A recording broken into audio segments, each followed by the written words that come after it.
देखिए, हम बात करने जा रहे हैं एसी ब्रिजेस। ब्रिज का मतलब क्या होता है? पुल, वो वाला पुल जो ऊपर लगता है वो तो फ्लाईओवर होता है। ब्रिज कोई भी चीज़ हो, दो चीज़ों को जोड़ने वाला एक ब्रिज होता है, ठीक है। तो हम क्या करेंगे, रेजिस्टेंस को एक तरीके से जोड़ेंगे और उसका नाम रखेंगे ब्रिज। एक ब्रिज आपने पढ़ा है 11th 12th क्लास में, क्या नाम था? Wheatstone bridge. वही ये भी यही ब्रिज है, वही वो भी यही ब्रिज है। वहाँ पर सोर्स क्या था? डीसी था। यहाँ सोर्स क्या है? एसी है। बस ये कहानी है। तो लिखिए, अब ब्रिज सर्किट। ब्रिज का मतलब बहुत सारे रेजिस्टेंसेस को जोड़ करके एक क्लोज पाथ बना दो, एक पाथ बना दो, एक रास्ता बना दो। बोले ना, ये सड़क यहाँ जोड़ दो, यहाँ जोड़ दो, इधर जोड़ दो, उधर जोड़ दो, इधर से मिल जाएगी उधर, उधर जाओगे चौराहे से उधर मुड़ जाना, फिवाली रोड मिल जाएगी, शाहजहाँपुर रोड मिल जाएगी, दिल्ली रोड मिल जाएगी, ऐसे पढ़ा ना। तो ब्रिजेस है एक तरीके से, ठीक। अब चूंकि ऊपर ऊपर जा रहा है इसलिए ब्रिज कर दिया गया है। नीचे वाले को ब्रिज ही कहते हैं, लेकिन अब ना कहो तो अलग की बात है। तो लिखिए, अ bridge circuit is a special circuit. A bridge circuit is a special circuit consisting of four arms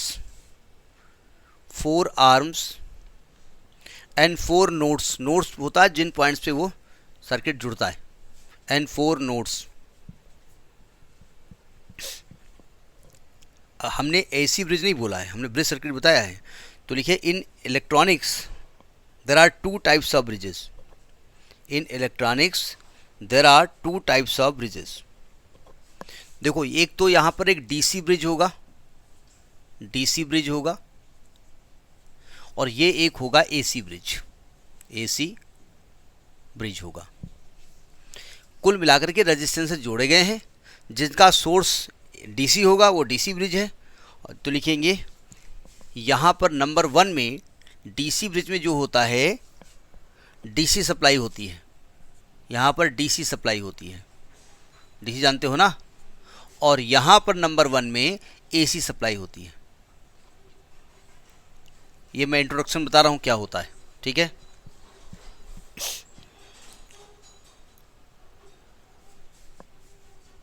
DC source में it consist resistance only, resistance only. इनमें केवल रेजिस्टेंस होता है, ठीक। और इट कंटेन्स रेजिस्टेंस। वैसे रेजिस्टेंस नहीं, रजिस्टर बड़ी होना चाहिए, रजिस्टर ओनली, ठीक है। Resistance, impede that inductance and capacitance. वैसे कैपेसिटर होना चाहिए, कैपेसिटेंस तो उसकी वैल्यू होती है, तो कैपिटल लिख दीजिएगा। It contains register, inductor and capacitor. Inductor लिखो, रजिस्टर लिखिए, रजिस्टर, इंडक्टर, कैपेसिटर। यहाँ पर रजिस्टर हो जाएगा। किताब में तो रेजिस्टेंस लिखा रहता है, लेकिन रजिस्टर ही होता है वो।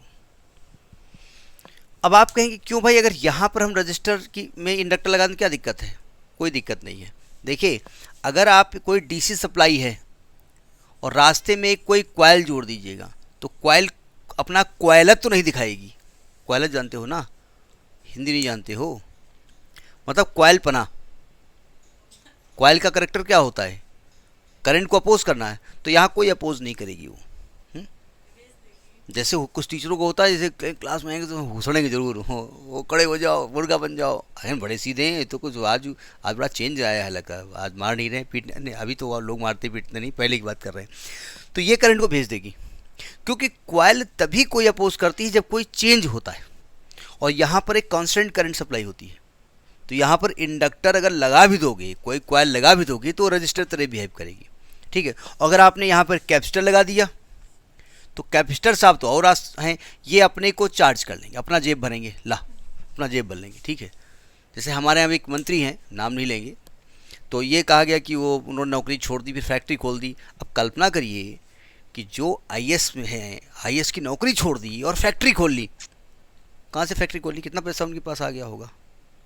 यानी इतना पैसा उन्होंने कमाया कि फैक्ट्री खोल सकते हैं, और अच्छी फैक्ट्री खोली। फिर वो इतने बड़े हो गए, फिर उनको टिकट दी गई, फिर चुनाव लड़े, लड़ करके कैसे भी वो मंत्री बन गए। यानी पैसा तो अच्छा खासा रहा होगा। किसी ने ये नहीं पूछा कि भैया कितना धन इकट्ठा कहाँ से किया आपने? एक आईएएस है तो है ना, आईएएस तनख्वाह हमारे प्रिंसिपल की तनख्वाह बराबर है। हमारा प्रिंसिपल भी 7600 ग्रेड पे पाता है, और वो अलग की बात है। तो मैं सबकी बात नहीं कर रहा हूँ, उनकी बात कर रहा हूँ। तो ये कैपेसिटर की तरह काम कर लिया, इधर जो सप्लाई है अपने में स्टोर कर लो, तो स्टोर कर लेता है, और जब फुल चार्ज हो जाता है तो करंट को स्टॉप कर देता है। यानी डीसी करंट में अगर हम कैपेसिटर जोड़ देंगे तो सर्किट में करंट फ्लो नहीं होगी, इसलिए यहाँ पर केवल रजिस्टर यूज़ किया जाता है, ठीक है।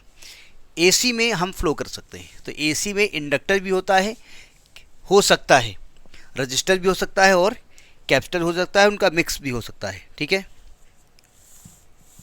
उसका कारण है ना, जब हम एसी सर्किट फ्लो करते हैं तो उसमें फ्रिक्वेंसी होती है, तो फ्रिक्वेंसी का इफेक्ट रजिस्टर पे कोई फ़र्क नहीं पड़ता, क्यों रेजिस्टेंस का एसी डीसी से कोई मतलब नहीं, वो बेचारा एसी में भी काम कर जाता है। चेंज करो करंट, सीधे करंट लाओ, फ्लो करा देगा, कोई दिक्कत। तो हल्का गुस्सा आएगा, अबे यार इतना काम कराओगे, चलो अच्छा कर देते हैं, तो ये ऐसा होता है, ठीक है। इसमें फेज़र इन्वॉल्व नहीं होता है। अब ये आपको समझ में आ रहा है कि आप जानते नहीं क्या हम बोल रहे हैं। Phasor is not involved, not involved, और यहाँ पर फेज़र इन्वॉल्व होता है, फेज़र इन्वॉल्व होता है। अब आप सोचेंगे बड़ा बीएससी वाला वर्ड यूज कर रहे हैं, phasor is not involve, phasor involve, कभी सुने हो? नहीं सुने हो? नहीं सुना है आपने। जब आपने एसी पढ़ रहे थे तो करंट और वोल्टेज के बीच में फेज डिफरेंस आपने पढ़ा है। तो आप जब रेजिस्टेंस लगा रहे थे तो करंट और वोल्टेज एक साथ चल रहा था। जब आप इंडक्टर लगा रहे थे, एल सर्किट लगा रहे थे, तो वोल्टेज पीछे चल रहा था, करंट पहले फ्लो होती, वोल्टेज बैक होता है। सही बोल रहा हूँ? करंट वोल्टेज आगे चलता नहीं, वोल्टेज आगे चलता है। एल में वोल्टेज आगे चलता है, करंट पीछे चलती है। और जब कैपेसिटर लगाते हैं तो करंट आगे चलती है, वोल्टेज पीछे चलता है। था वहाँ पर? नहीं मालूम था? 90 डिग्री फेज डिफरेंस था, तो वहाँ फेज़र होता है, यानी करंट और वोल्टेज के बीच में थोड़ा सा गैप हो सकता है, ठीक है। नीचे लिखो, AC bridges are the generalised form of Wheatstone bridge. AC bridges are the generalised form of Wheatstone bridge. जो हमने व्हीटस्टोन ब्रिज पढ़ा है उसका जनरलाइज्ड फॉर्म होता है, ठीक है। अब कैसा फॉर्म होता है ज़रा समझने की कोशिश करिए पहले। अब हम यहाँ पर एसी ब्रिज की बात करेंगे, तो हम जो रास्ते में रेजिस्टेंस यूज़ करेंगे वो रेजिस्टेंस भी हो सकता है, कैपेसिटेंस भी हो सकता है, और कैपेसिटर भी हो सकता है, और इंडक्टर भी हो सकता है, ठीक है। तो हम ब्रिज कैसे बनाएंगे? बनाइएगा नहीं, क्योंकि हम बना पाते हैं नहीं, इसलिए हम जो बना रहे हैं बस हम बना ही रहे हैं। नहीं, ब्रिज तो एक ही जैसा बनेगा ना एक्चुअली में, अगर एक साथ।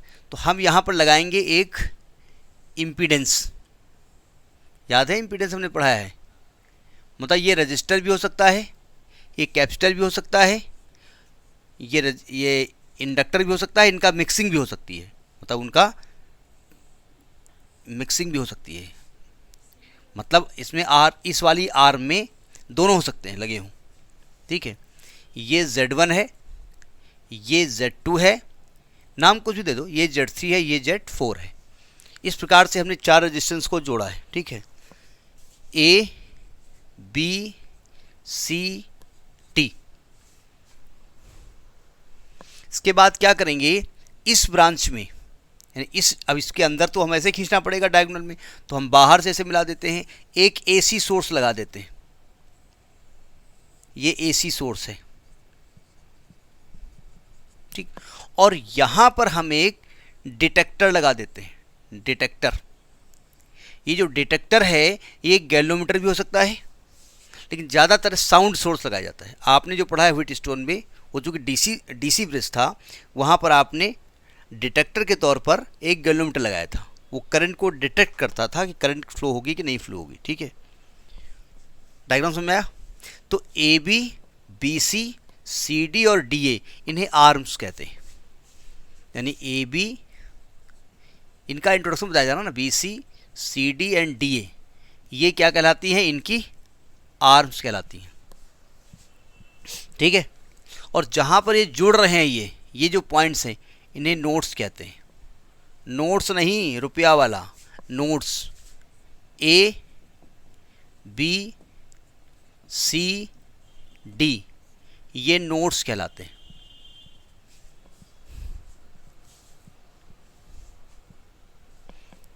अब होता क्या है कि 4 आपके इंडक्टर हैं, इंडक्टर कह रहे हैं, ये इम्पीडेंसेस हैं।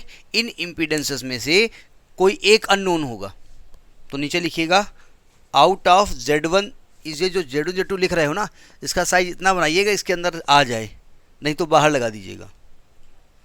मतलब इसकी साइज इतना बनाओ इसके अंदर Z1 आ जाए, या तो इसको बाहर लिख दीजिएगा।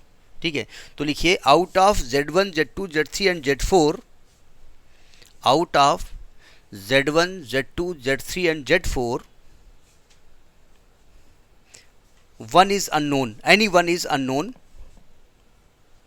and we can calculate unknown impedance, and we can calculate unknown impedance। अब इसकी सहायता से हम निकालेंगे क्या, एसी का जितना खानदान होगा उस खानदान में जो भी होगा, मौसा भी होंगे, अननोन इम्पीडेंस, मतलब जिसमें जो अननोन चीज़ हम जो चीज़ निकाल सकते हैं वो निकालेंगे। जैसे एक जॉइंट फैमिली होती है, बहुत रिश्तेदार होते हैं, तो शादी में मालूम है मामा भी आएंगे, नाना भी होंगे, ताऊ भी होंगे, फूफा भी होंगे, वो भी होंगे, ये होंगे, वो होंगे, और जिसका कोई ना हो can some gentleman will be there, हो गया जेंटलमैन। तो नीचे लिखिए AC bridges are used, in the AC bridge का इस्तेमाल क्या करेंगे, AC bridges are used for calculation of R को कैलकुलेट कर सकते हैं, एल को कर सकते हैं सी, कॉमन है R L C, power factor,